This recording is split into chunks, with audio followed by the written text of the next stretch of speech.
many in our audience have noticed what they feel to be a dissolution of our relationship with Aaron Rodgers, that the relationship has changed and the way that we talk about him has changed. I have been in agreement with him on a number of different things and in disagreement with him on a number of different things. But right now, what's happening with Aaron Rodgers is some people here today were calling him a loser. Now, I don't believe that for 1 second. He still remains, I'm not going to diminish the excellence at the position. Before Mahomes, he's the best I'd ever seen, and I'm including Brady in there. I know Brady won more, but just watching the artistry of quarterback. Yes, we could do it game by game, lost big games, and I wouldn't have a very good argument in saying that Aaron Rodgers is a better quarterback than Tom Brady. I would lose that argument, but just watching someone play, he's been amazing. But what's happened in New York this year, where he's been a spectacle of not playing, and now yesterday, finally, it was like, never mind, I'm not actually playing this year. Well, the team's out of it, so. Yeah, but all year it was to get back and defy science, and Fauci's an idiot, and we know that he and I do not align here, but there is plenty of room for disagreement and plenty of room for people to raise their hand, including me, on I was wrong about certain things here because I was trusting science. And I understand if you're someone who doesn't trust science, but we were in a fairly unknown time. And if you line up against me on that, totally understood.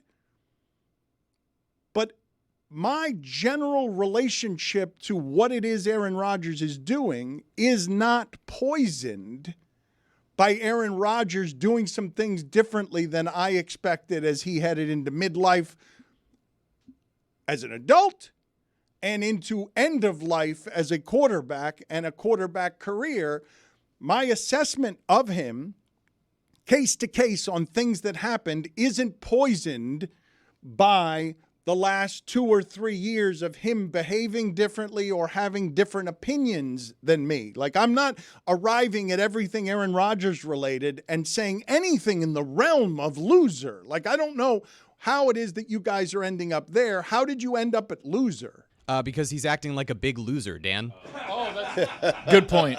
I mean, Counterpoint. Look, he is maybe my favorite quarterback I've ever watched play the game. I'm not saying Feels like that, there's a butt coming. Well, I'm not saying. We're No, I'll tell you. A big butt. I'm not Guys, saying. you can say whatever you want. He's never coming on this show again. Is that right? That's not true. I don't think he's It's coming on not the show true. again. No. Do you know something we don't, Dan? Well, you I said that's do. right, like a very, I'm asking, is that right? Because I don't know that to be true. And there are going to be very few words. Man, do you remember that I was praying at a shrine in my house that we released a video with Aaron Rodgers the first time he disappointed us?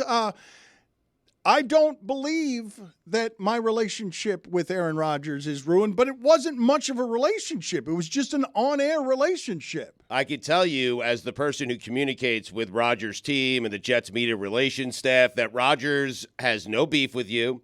He is happy to come back on this show once he is playing football again. I will also tell you that I've been angling for God Bless Football for him to come on that show, and he's happy to do that as well. So there is no beef, I'm telling you, with Aaron Rodgers, with anyone on this show. There isn't. Are you sure that you weren't requesting Jake Owen? You don't know whether you were requesting the right person or not. Because it would make sense, but also I don't believe that much of what is happening around here is getting to him, and most of what gets aggregated and associated to me is not something that I have said. It's just something one of you have said, so I'm sure that it's going to be a headline now. Le Batard, Rodgers is a loser. How about this? Le Batard. Rodgers is a winner. I like that. He won this whole thing. Positive. Yes. He got exactly everything Right. that he wanted to get out of this. Yes. Just right? attention. Yeah. Just Like, attention. No, That's he it. won. He came back. He No, he almost didn't. made a miraculous comeback. He Almost. didn't because the doctors didn't let him. Almost, But he's so a he month lost. away, and the rules really worked against him on this one because he only had that 21-day window. And he told us he's about 3 or 4 weeks away from being 100%. Unfortunately, 3 or 4 weeks away from being 100%.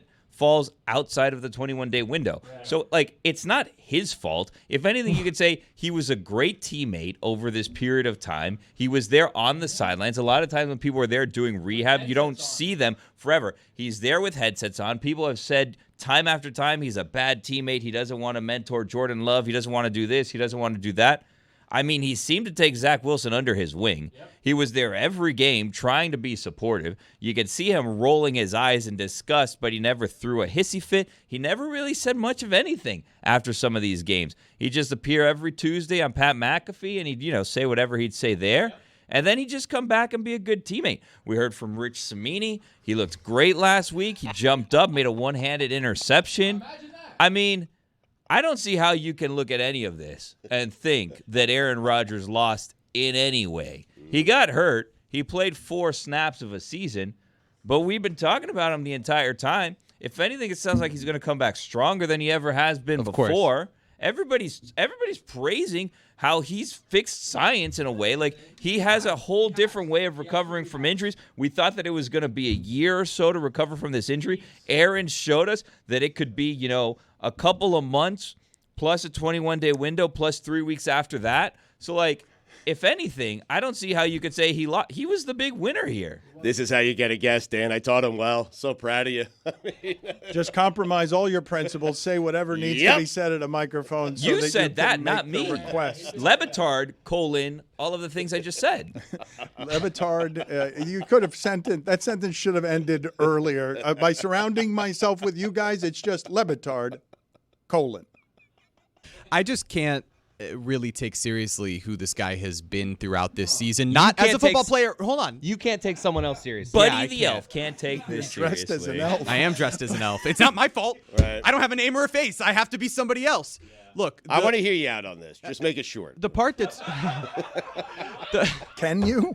Can I? Can you? Billy just spoke for 4 minutes. But he can. His raw Dan, facts. your you expect preamble that was from him, 4 though. minutes. That's correct.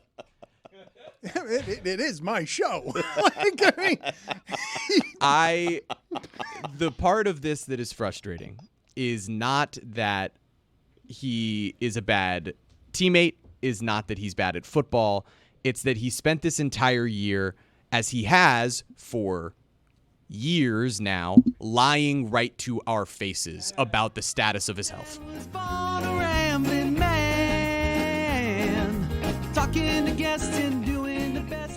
Chris Cody tried to clip that Dan out of there. So Yeah, he did. Just be directed at you, but he hasn't gotten good enough at being able to clip the songs before they embarrass you.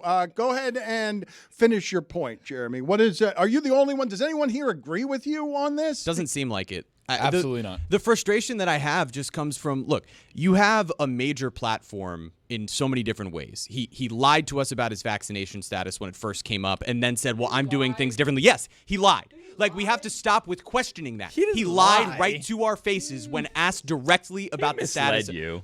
Didn't lie, though. It was like play action. Is play action Little a play lie? action. That's a great That's question. really a good question. That's You a should good put that right on in the the poll. gut, and he Is pulled it play out. action a Yeah, lie? yeah. Le I'm Batard, stuck on that now. Le That's Batard, good. is play action a lie. Yeah. Awful announcing. Write the article. What he actually did there was he changed his cadence. Like, Yeah. Like 20? Tried to get you to jump. Yeah. Like 20? And he got us to jump. Change And he the continues protection. to get the New York media to jump at every single thing that he says. It's 52, infuriating. immunized, blue 52. Encroachment. Put it on the poll at Le Batard Show. Is play action an outright lie or an omission of truth? A slight omission of truth. Because he was trying, you are correct. And we seized on that because, God almighty, it's the cover-up is always worse than the crime. He just read the room, right? He's just like, I didn't get vaxxed. I don't think I can say that. I don't want to deal with I mean, what he's... Deal with it later. Look, I don't blame anyone right now, anywhere in America or the world, for being afraid of the angry mob being unpredictable. Like, that I'm not going to blame anyone for. But isn't also part of it on us for caring anything about what Aaron Rodgers says? Of course, that's the whole point. And he's going So and we standing let up, ourselves down. But he's going on platforms and doing things that are actually bad. He's calling out Anthony Fauci years later for doing the best that he can when people have threatened that guy's life. Like, this isn't stuff to mess around with. And I get I get it completely. That I can't. You look finish like an this. elf. I know this is the problem. Saw myself in the camera. I can't do it. It sounds like we're the losers and the liars. I'm the loser. I'm the loser. I'm the liar. Now I'll you get get it. behind it. Now you just gave up. We're the losers. Like people. Well, I don't know about we. Look, Society.